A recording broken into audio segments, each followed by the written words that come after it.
What is up, everyone? Movie We're back again with another collaboration video, and I've got Andy, who's been on the show a good few times, and Aiden, who was on it for the first time in the Halloween special. If you've watched that, you'll remember these two. And today we're going to do another collab on our favourite films. Really, this is just movies that we generally rewatch a lot, or that we just want to talk about because it's one of our favourites. Now, it's not really, doesn't have to be too specific, but all I'm going to say is I think there's a difference between best and favourite, or because I think best for me is The Godfather 2, the best film I've ever seen, but it's not one I'm going to rewatch over and over and over again, if you get me. So Andy's saying Godfather 1, fair enough. But that's not a film I'm going to rewatch over and over again. So I think there's a difference between best and favourite personally. Don't know how you two feel about that. Do you agree or disagree? Or I agree, because I always say my favourite films, like Jaws. I'm not going to bring it up today because I think I've spoke about it in every show we've ever done, Jordan.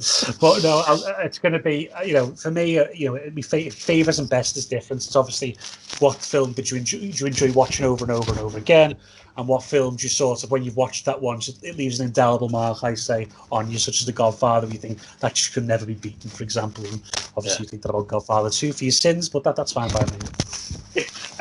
What do you think, Aiden? Do you agree with that? I'd say, yeah. Best doesn't mean favourite. Like, yeah. Some of the ones that I've picked, I know that I just class them as I can watch these easily, have a good time, go through it then, and then get out of it like, I enjoyed that. I really enjoyed that. So I think, yeah, best doesn't mean the favourite. Like, favourite doesn't mean best, if you know what I mean. I mean, there is some films I've picked here that, like the first one we're going to talk about in a minute, that does fall into favourite and best, but some of them don't, basically. Perfect example, for me, Die Hard 1 is the best in the franchise, but the one I rewatch over and over is Die Hard 3, but that's just the way I am. So, there you go anyway. So, what we're going to do, we've picked a genre each. We've picked 5 genres and 1 film from each genre each. That makes any sense. And we're going to start with action movies that we rewatch over and over, and this is a very, very hard one for me because most of my favourite rewatched films are action films, especially ones from the 90s. And guess what? I've gone with a 90s one, and that is Terminator 2. Now, this is probably my most watched Blu-ray that I own as well, because this is one that I just throw on if I'm like need a film to fall asleep to, or I just come in from a night out and I'm still awake, and I'll always throw Terminator 2 on. But it's a film I've watched all my life, to be honest. I think I first seen it when I was 8 years old or something like that, and I've just constantly watched it throughout the years. I watch it all the time. It's got so many great moments. I always find it difficult to start with Terminator 2, where to start with Terminator 2, to be honest, because there's so many talking points. It's just a perfect action film for me.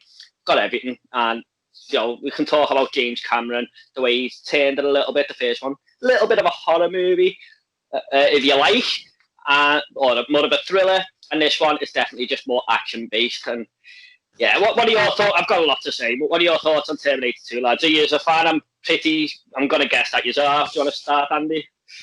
Well, you know me, I'm a massive Arnold Schwarzenegger fan. So again, like yourself as a child, this was one of the, and I think this of the 2 films, it's probably as a child the more palatable one, because even though the scary bits, don't get me wrong, I think the first one with the menace and Terminator that is Arnold Schwarzenegger it's not as easy to watch as a child. But no, I've watched this film all my life, and it is a great film. And I like my point about this, and I think it's one of those films that you get to certain points in the film that if you start rewatching it.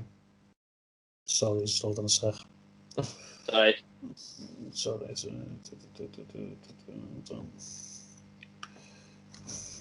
Just hold on. Sorry. Yeah. So yeah, sorry.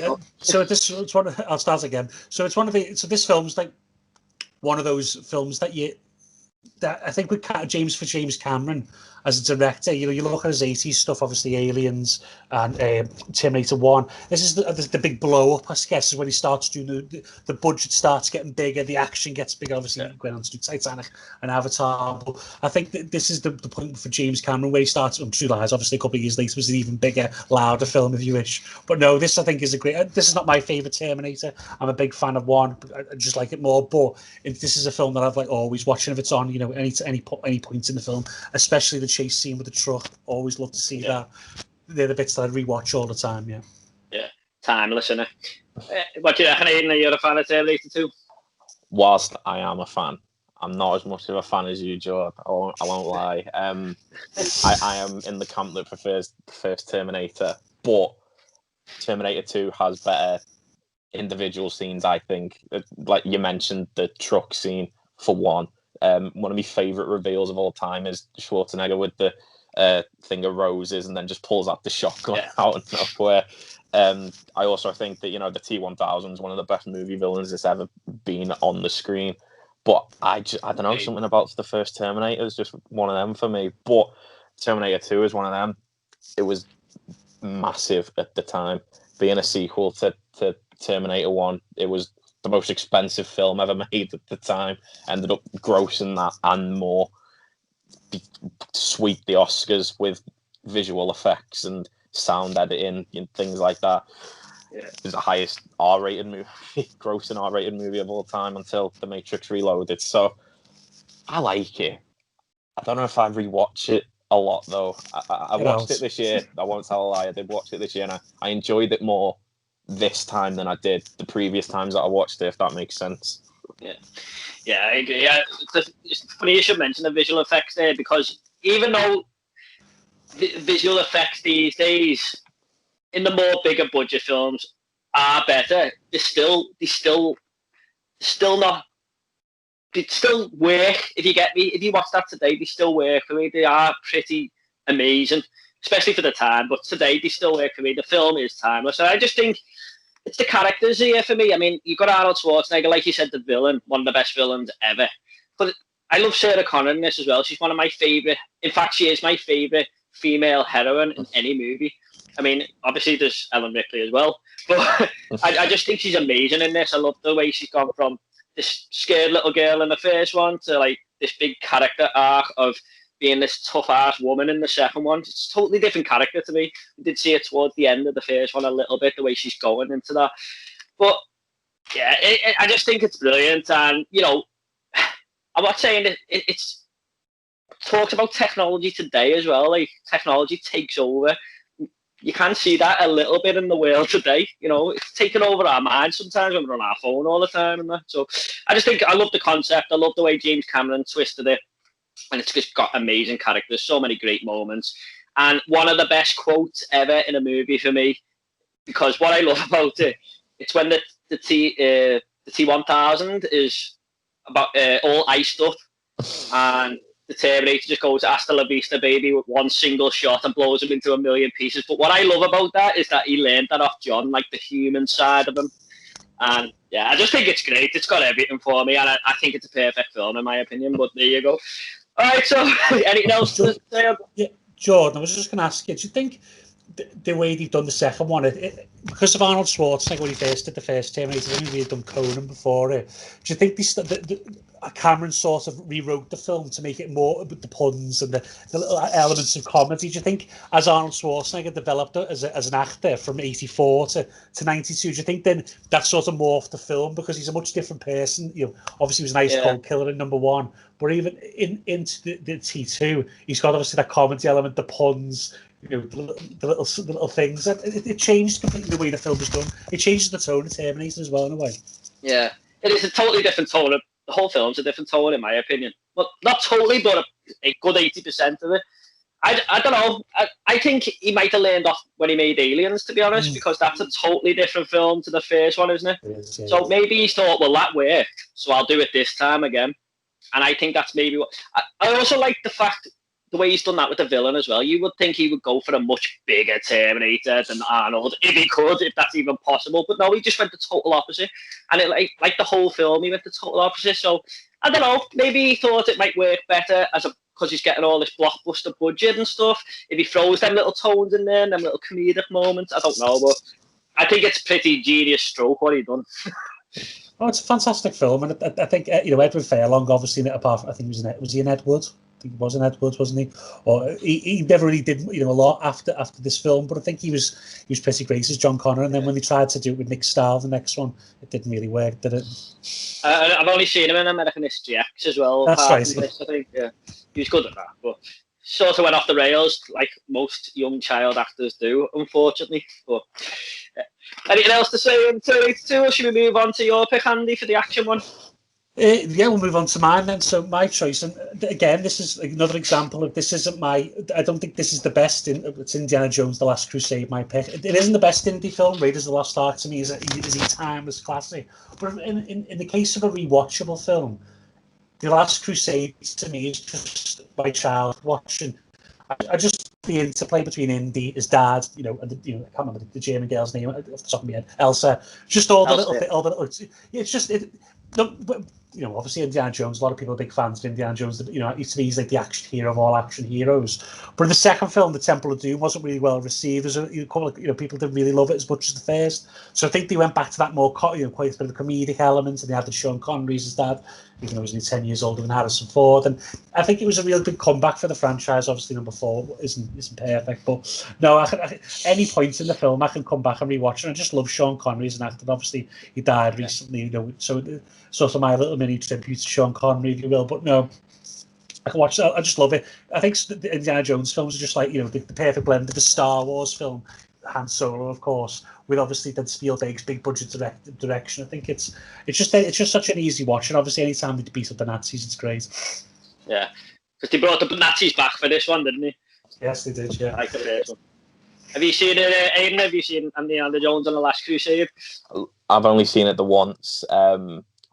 I know that it's not as violent and dark compared to the previous two, which I would guess would be down to the mixed reaction of Temple of Doom. I liked it. I wouldn't say I loved it, but I'm not wholly keen on Indiana Jones in general, because I was a late 90s kid.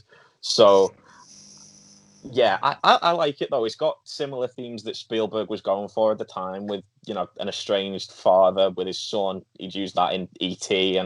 and Hook as well. Mm-hmm. So he was going for that again, and it does work. I think they've got really good chemistry, Harrison Ford and Sean Connery. I think it's a good movie. It's fine, but it doesn't have to be a favourite, does it? So long as it's got that rewatchability factor.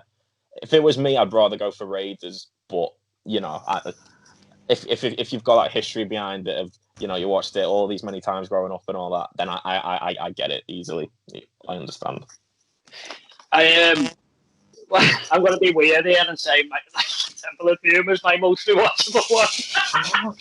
Well, what I will say about this one, it's a great film. It is. It's a perfect trilogy, really. Let's not mention the fourth one. But I do think it's got the best opening out of it. Like, people might say Raiders of the Lost Ark is the best opening. That's fair enough. That is a great opening. For me, it's this. I just love River Phoenix as the young Indiana Jones in this, on the train. And you sort of don't know if it's going to be Indiana Jones at first, because you just see the back of his head and his hat, and then he turned around. Is that this one? Yeah, you see him looking down. Yeah. But yeah, it's just, I think Sean Connery was an excellent addition to this. That's a perfect casting choice, apart from the 10-year age gap, like you said. I love a smart ass personality in it, a little bit. It's kind of like Indy, but sort of the same characteristics as him, but he won't give Indy any credit throughout the film and stuff. But yeah, it's a brilliant film. I love the ending as well. The ending's fantastic. It's that when he's got to go through all the 3 trials. It's a film I haven't seen for a long time.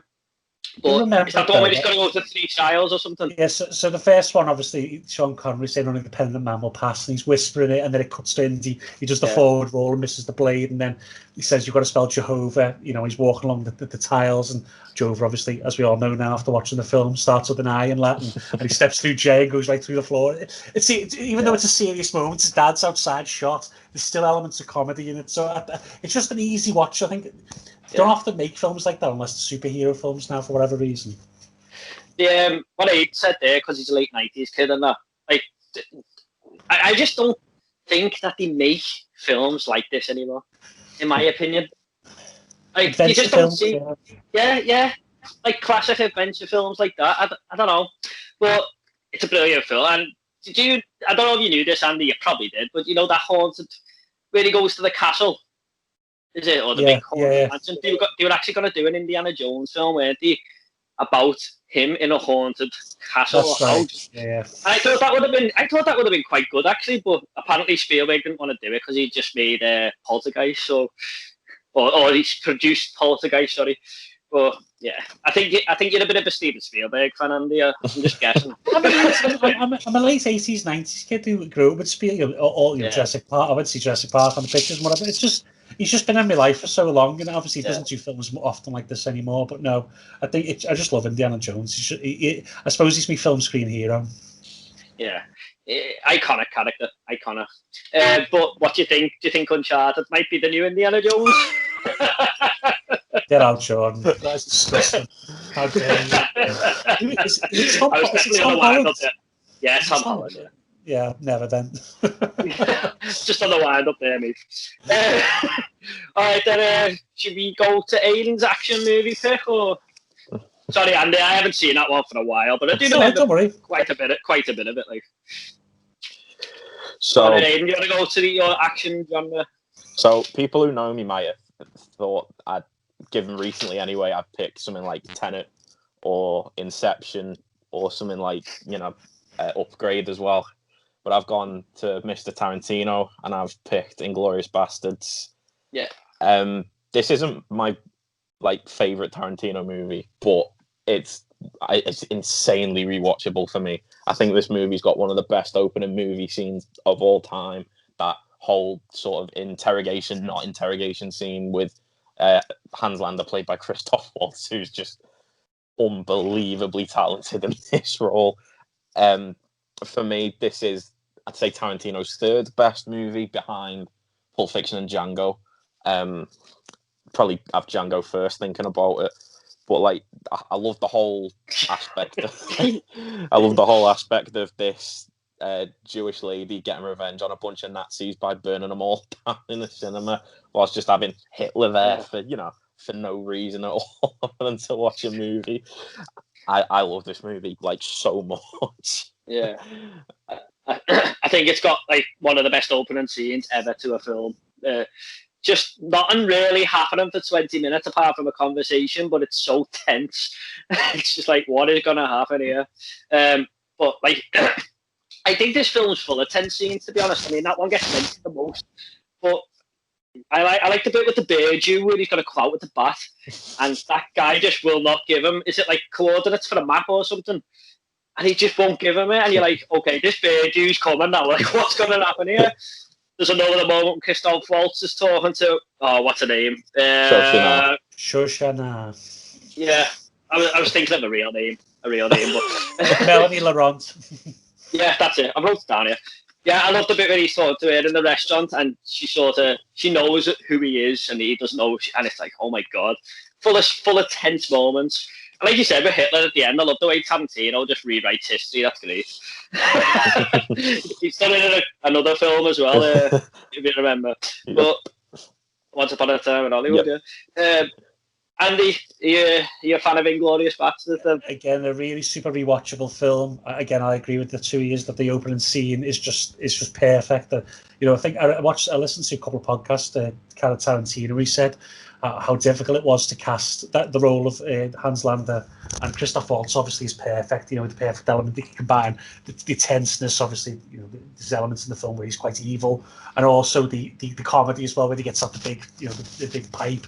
And he asks for the milk, and then he changes to English seamlessly. It's just, that open scene is just fantastic. And I like you say, the scene at the dinner table where he orders strudel and milk, and you think it's a bit of a wink. And obviously, we haven't talked about it yet, but Brad Pitt and and others. I like Til Schweiger as Hugo Stiglitz as well. It sort of takes you out of a real weird scene where they're all getting lined up to be killed, and there's this a press thing on Hugo Stiglitz with Samuel L. Jackson doing the voiceover. It's just, again, the perfect part of it is, again, Tarantino writes such a great script. The dialogue is perfect, and I think in this he's got the perfect people. I love Michael Fassbender in it. You know, the Mexican standoff in the bar. Him and I can't remember the German actor's name who plays the woman. sergeant. Yeah, no, that's Zane Kruger, the actual officer they play the game with, and the guess who I am thing game. Every scene there's no wasted scenes. I think it is quite a perfect film, really, as well as being really elegantly rewatchable. Just picking up on what Andy said, that scene in the bar lasts a good 25 minutes, and it's just people talking and then arguing and then talking again, and then just a big gunfight that lasts about 10 seconds, all because a fella can't do a Nazi count properly. So obviously three,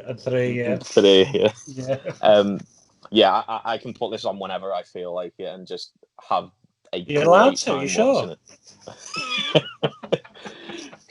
I'll have to ask first.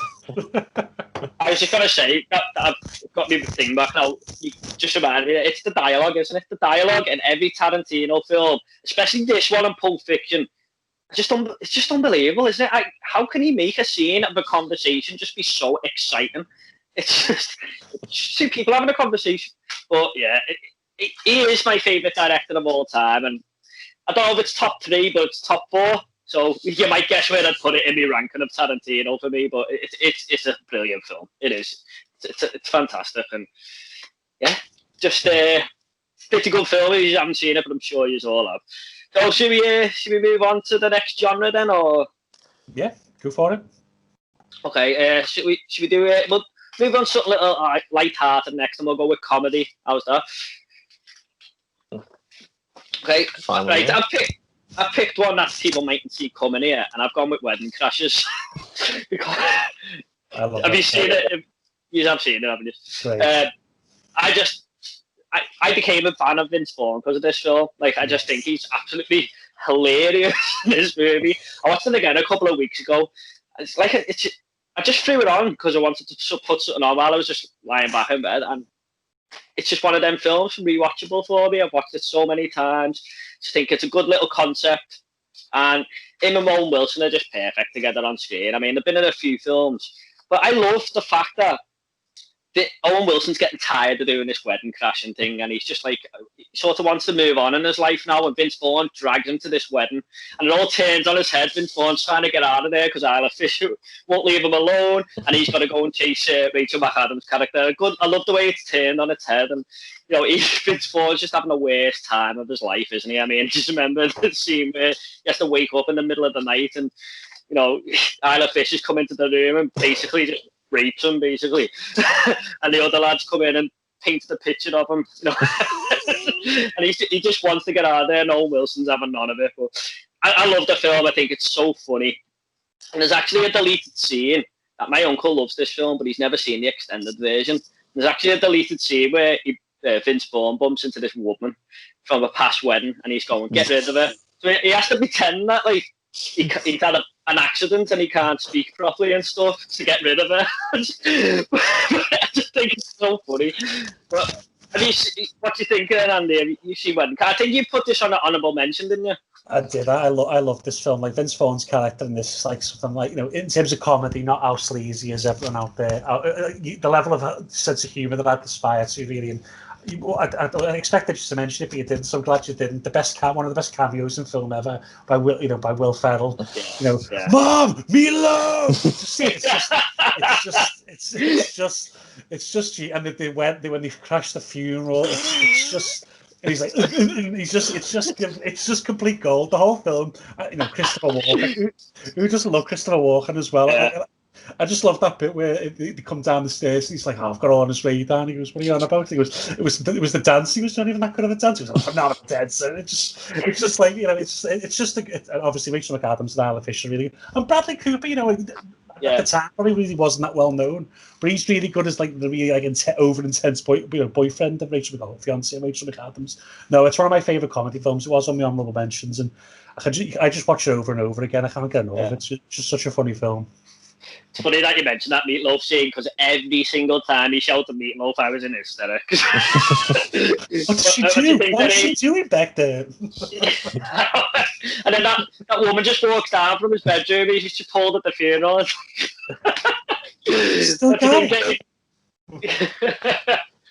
What do you think, then, Aiden? You've seen it, haven't you? You watched it Yeah, today? I watched it today. I thought it was really, really funny, and something that, won't be said often enough is, at the time, adult-rated comedies weren't exactly, these sort of story-driven, like, romantic sort of features. This opened the way for more of those along the line, because I'm thinking back to Vince Vaughn before this. The year before this, he would have released Dodgeball, which is in my honourable mentions for my comedy movies, and it's just this straightforward plot of this. This has a fair few different plot points that you can pick on here. The thing with them with the false identities, and then the romantic arc comes into it. Then you've got Isla Fisher just pouncing on Vince Vaughn whenever she gets the opportunity, and then everything with Rachel McAdams and Bradley Cooper and all that. And I didn't realize that this film had quite the cast that it did. I really enjoyed it. Yeah. And obviously, the Will Ferrell scene is incredibly funny, and the bit at the end as well when he looks over at the other guy after everyone's got married, and he's just sort of looking at him. He goes, Yeah. that got me like a fair bit. So yeah, this is a really funny movie. Just wanted to say, do you think the obviously we're in a different time now, and don't be wrong, there is a lot that sails close to the wind, and I know we are all open minded and we know it's just a film, but I don't think they can make films like, I don't want to get into a big debate about that, but they can't really make films like this anymore. Yeah. So this is a sort of film that you have to hold up, really, because they probably won't make films like this anymore. There's obviously a lot of gay jokes and whatever, which it's by the by. It was done at the time and won't be done now. But no, it's just, I suppose, don't be wrong, I understand why things have to move on, but I just think that this is a timeless classic, because I don't think they'll be able to make films like this ever again.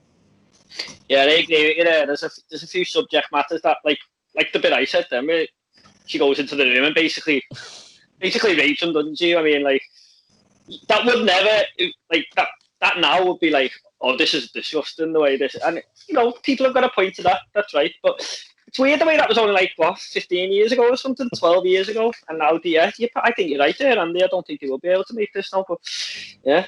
What do you think about it, Aiden? We won't get too much into it, but I just think he's got a point.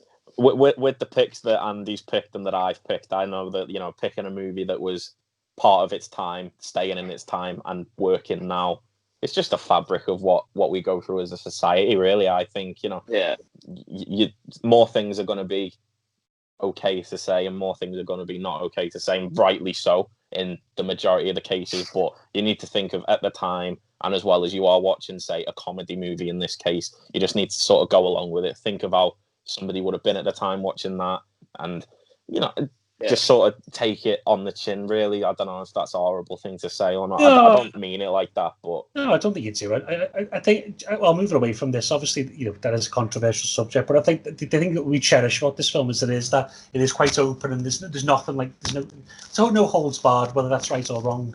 But I think that, you talked about films, obviously the Frat Pack, as they're known, Vince Vaughn, Owen Wilson, Ben Stiller.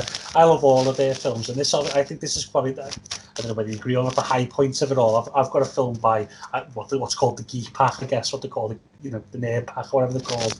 But I think this is like the sort of culmination of all the good films at that time. Yeah. Old School's being one of them as well. Yeah, made a few, didn't he? Yeah, they did. It's good. Yeah. I just wanted to make one more quick point on it. Like, I know Vince Vaughn and Owen Wilson are just absolute, like, over the top here, and just outrageous characters. But the family that they go to, they're even weirder than them. But yeah, I just think it's a great movie, and like more for the time it was. But anyway, we'll move on. Andy, do you want to go next with your comedy? It's probably another similar vein. We're not going to have that conversation again, but my pick, and this is one of my favourite films ever, is Superbad, in 2007 film, Craig Mattola. I'd just like to say, if anyone hasn't seen Adventureland, which is the film he did after this, it's another great little film as well that people should see. But no, I just love Superbad. It just reminds you of when you were, like when you were a teenager and going to parties and stuff, and obviously it's these three lads who are obviously, big geeky and whatever, It's just their story, and it's just like, it's basically called the story of a wild night, essentially. Michael Cera was in every one of these type of films at the time, and you've got Jonah Hill, who obviously has now been done much more dramatic roles, but it's just so quotable. There's so many so many funny lines in it. Like I say some of them still every week to this day. Like if my girlfriend leaves me when we're out for something to eat, something to say, "Well, am I like Stephen Landsberg?" The kids just sit at the table, and other things like it's like when you're wearing like shorts and so like no one's got a hand job in cargo shorts since Nam. Just things like that. Just like this very eminently quotable film. It's when I went to see the pictures at the time, I just like cried laughing. It was so funny at the time. And it's just so rewatchable. Whenever it's on, I'll leave it on because no matter what, I can't bring myself to turn the channel. Yeah, I agree with you. Like that is one of them that if it's on, you just watch it, don't you? No matter what point it's at, it's just so funny. It's full of crude humor, if you like. It's just really hilarious, and I love the way Michael Cera and Jonah Hill are just polar opposites. Like one's like calm, and the other one's panicking all the time, and going, "We need to get the alcohol and all this." You know what I like? Like obviously, Fogel was the biggest thing to come out of this film, the biggest character, the one everyone talked about, McLovin at the time, and all that. But I think this is an underrated quote from the movie where he he puts like a cardigan on to look like more older, and Michael Cera just says to him, "Take off that cardigan, Fogel. You look like a lad." That gets me every time. I just love there's just so many lines like I love the when he gets the idea he's like, well, this makes you look like, why have you put that when you this makes you look like and then he says what was between why McLovin. I think it was between that and Muhammad. It was Muhammad, and he says like the most common name on earth. Yeah. And he says, are you an Irish R&B singer? Oh, it's just such a funny film. Like, as I say, every bit's quotable. Yeah. Oh, God, yeah, it's great. I love all them little dream sequences as well, like where he, the old woman goes, well, I won't say it, but, and the security guards doing all like the kung fu on him and stuff, and then it's a big violent scene and stuff. What do you think, Aiden? You've seen Superbad, haven't you? Yeah, Superbad was one of those movies when I was in high school. It was pretty much every person in like going up to year 9 had watched it, and it was sort of one of those at the time when we'd be like, "Oh, that's going to be us someday. We're going to have those moments." We were stupid then. So, I agree though. It's so funny, like, and so quotable as well. Like both of you, I say some of the lines from that every day. I'm pretty sarcastic, so whenever someone just tells me something, I'll just say, "Oh, that's the coolest story I've ever heard in my life. Can you tell it again? Do you have time?" And it is one of my favorite scenes in comedy movies is that when he gets his ID and he's like, "You landed on McLovin?" He's like, "Well, it was either that." He's like, "Who do you think you are, Seal?" Yeah. I think it's a very good like coming of age sort of comedy movie, and obviously we haven't talked about it, but Seth Rogen and Bill Hader absolutely knock it out of the park in this movie. I love the bit where they're in the convenience store and they start off with the height and they start going. She's about this high, and it's like they just keep going past each other. Yeah. It's just genius. You've got an exam tomorrow because she's saying I've got an exam. Apparently she's got an exam. It's just genius. We can't do it. Let's be honest, we can't do it justice. I was like, I remember watching this and going, "Oh my God, he's actually going to get saved." I was so happy for him because I didn't think he built it up so much, didn't he? That like he's just going to get knocked back so easy. And he's putting the alcohol in the bag and everything. And unfortunately, the store just gets robbed. It's just his luck, isn't it? But I always loved the bit where he's looking at that girl, like he's following her through the corridor, and she turns around and he just goes, "It's 3:15." It's so funny, isn't it? But propelled Emma Stone really as well, didn't it? I mean, propelled her career a little bit. I mean, and Jonah Hill really, to be honest. He went in a lot of movies after this. So it's just so quotable. It's so good, yeah. I'd go as far to say it's one of the funniest films ever made. Like. So, all right, well, everyone, that is Superbad. So we'll move on to your pick now, Aiden. I watched this the other day for the first time, but tell everyone what you picked for the comedy. So I've picked Airplane, directed by Jim Abrahams and the Zucker brothers. I don't know. But it was between this and The Naked Gun for me. Just big deadpan comedy movies. I watch this at least once a month. I try to anyway. I quote it pretty much every day. I love it to bits. They've done another movie called Top Secret as well, which is equally as funny.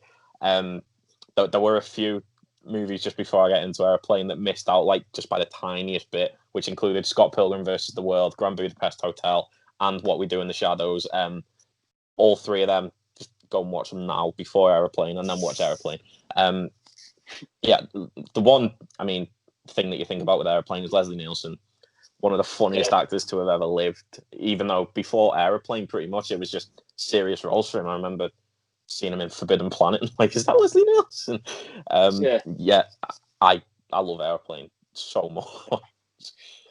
Yeah, like the bar scene, isn't it? Like that's great, though, isn't it? I mean, but I'd say like that was my favourite part of the whole film. But I only watched this the other day for the first time. So, what that standout moment for me? Like, was that for you, Aiden? Yeah, easily. I love the bit where he takes off with his little jacket and he throws it and he does the pose and then he gets chucked back at his head. Whilst these two Girl Scouts that are clearly stuntmen are just having a fight in the middle of the bar. Yeah. People are just getting stabbed and everything. Another thing that sticks out to me is just Kareem Abdul-Jabbar. Just fantastic. Roger, huh? Roger. What's up, Victor? Is that the co-pilot fella? Yeah. At the time, probably the Bart Michael Jordan, I'd say. Oh no, that was before then. At the time, anyway, he was clearly like one of the most recognizable basketball players. So seeing him in a movie like Airplane would have been quite the shift. The thing about Kareem, and this is like, Kareem had this reputation for not speaking to the media, for being sully. He was very big activist in civil rights movements, and it was a real big turn up at the time for people to see him in a comedy film like Airplane, because obviously the kid goes, "Are you Kareem Abdul-Jabbar?" He's like, "No, I'm a Jamaican, I'm a pilot." And he's like, "Oh, my dad says Kareem Abdul-Jabbar's dead slow." And he's like, it's just brilliant. Obviously, the kid Timmy and the interplay with the pilots was clearly, let's be honest, a paedophile. It's just, and then you've got Lloyd Bridges. Yeah, you've got Lloyd Bridges as well, who obviously is absolutely hilarious in it as well. This is the wrong week. I picked the wrong week to give up amphetamines, drug, whatever. Wrong week to stop sniffing glue, and obviously everyone. The one that everyone remembers, obviously, is Leslie Nielsen's immortal line. Surely you can't be serious. I can't be. Don't call me shit. Yeah, I remember watching this the other day, and I forgot that line was in it. And when he said it, it was just like, "Oh yeah, that's that line that everyone thought about." But just wait for Andy to come back on the screen, didn't you? I'm here. Never fear. I actually love it when Leslie Nielsen was introduced, and they go, "Are you a doctor?" And he's just got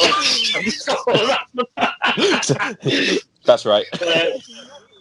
The first moment I laughed at this film was the start when he's guiding the plane like that, and he goes, "Do you know where something else?" He goes over there next to me, just through the airport.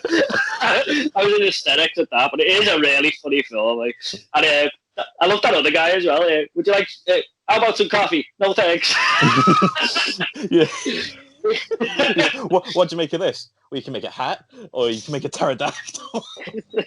It's so stupid, but it just works, doesn't it? Ever been in the gymnasium, Timmy? You ever been in a Turkish prison? Like gladiators, Timmy. Yeah, there's a lot of movies, a lot of quotes in this that just stick out. It's like, so can we ask you to go to the cockpit? The cockpit, what is it? It's the room with the plane where the pilot sit, but that's not important right now. Yeah, just stuff like that. It kills me every time I watch it. So that double build with the Naked Gun, and the Police Squad TV series that they did before the Naked Gun as well. I always try and go through them quite regularly. I love them so much, and just thinking about it makes me laugh. I remember in this film where he was telling the woman next to him the story about how he split up with his girlfriend and stuff. And I said to me fiance, "Do you reckon the woman's moved, or do you reckon she's like fell asleep?" And it just turns out that she's on herself, and it's like, oh my god, I did not expect that at all.